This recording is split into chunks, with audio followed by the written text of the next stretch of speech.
की, भारत माता की। श्री नरेंद्र मोदी, श्री नरेंद्र मोदी।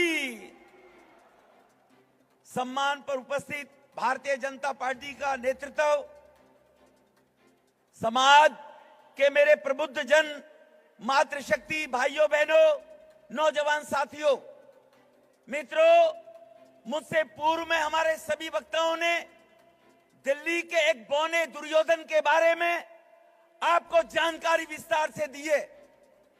भाइयों बहनों, हमें याद रखना पड़ेगा, हमें माता बहनों के पास जाकर उनको बताना पड़ेगा कि यही दिल्ली का बौना दुर्योधन, जिसको ऑनरेबल सुप्रीम कोर्ट ने यह कह दिया तू चोर है शराब के घोटाले में, तू भ्रष्ट है, तू मुख्यमंत्री की कुर्सी पर नहीं बैठ सकता, तू मुख्यमंत्री के रहते कोई कैबिनेट की मीटिंग नहीं बुला सकता, जिसको देश की सर्वोच्च न्यायालय ने भ्रष्टाचारी घोषित कर दिया और इनके रफूगर सिनेमा हॉल पर टिकट बेचने वाला संजय सिंह ब्लैकिया और एक ये जो आज खड़ा हुआ मुख्यमंत्री बनी बैठी है, ये दिल्ली को बर्बाद करने के लिए फोर्ड फाउंडेशन की शय के ऊपर भारत को बर्बाद करने के लिए मार्लिना जी को जो मुख्यमंत्री बनाया है, ये खालिस्तानी आतंकवादियों की शय पर, ये बांग्लादेश आईएसआईआई के उग्रवादियों के दबाव में, जहां से बौना दुर्योधन अमेरिका से एक गुरुद्वारे में से खालिस्तान को समर्थन करने के 1.6 मिलियन डॉलर धन लेकर आया, पैसे लेकर आया। अरे ये मार्लिना, ये तो सिंह बन गई भैया, चेहरा ही नाम बदल दिया। केजरीवाल ने बच्चों की कसम खाई थी, भ्रष्टाचारी कांग्रेस के साथ नहीं जाऊंगा। मार्लिना ने बाप बदल दिया, पहले मार्लिना थी, अब सिंह हो गई। ये इनका चरित्र है।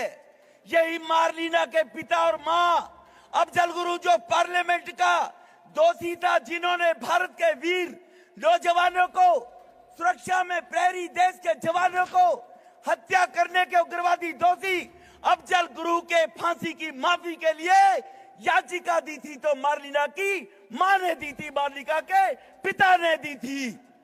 इसको जवाब देना है नहीं देना है, मैं पूछना चाहता हूं भाइयों बहनों। अफजल गुरु की फांसी की माफी मांगने वालों को जवाब देना है नहीं देना है, जवाब देना है नहीं देना है। देश के प्रधानमंत्री 80 करोड़ लोगों को मुफ्त में अनाज दे रहे हैं। दिल्ली में भी 80 लाख लोग मुफ्त में अनाज लेते हैं। कोरोना के बाद देश का कोई गरीब भूखा ना सोए। और मार्लिना भारत की बदनामी करने के लिए विदेश में जाती है और विदेश में जाकर कहती है कि भारत में 25 करोड़ लोग भूखे सोते हैं, वो देश का अपमान करती है। इनको जवाब देना है नहीं देना है, जवाब देना है नहीं देना है। अगर जवाब देना है, आने वाले समय में मेरे जांबाज भारतीय जनता पार्टी के कार्यकर्ता समर्थक यहां से संकल्प लेकर जाएंगे कि 50 परिवार से मैं मिलूंगा और 50 परिवार की वोट डलवाने का काम मैं स्वयं करूंगा।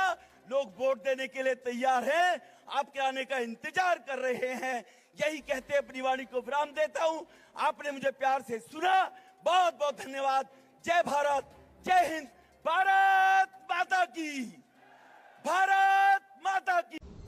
मैं रमेश बिधूड़ी जी को कहना चाहूंगी, मेरे पिताजी जिंदगी भर शिक्षक रहे।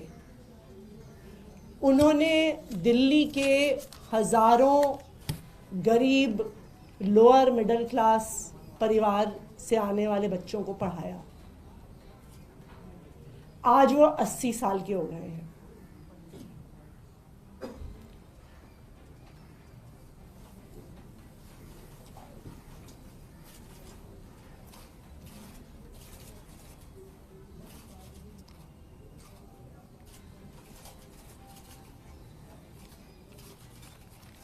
वो इतने बीमार रहते हैं कि बिना सहारे के चल नहीं पाते हैं।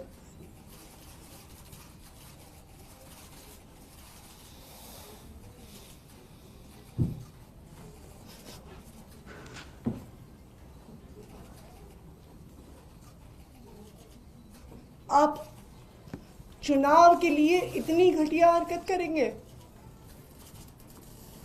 कैसे बुजुर्ग व्यक्ति को गालियां देने पे उतर आएंगे?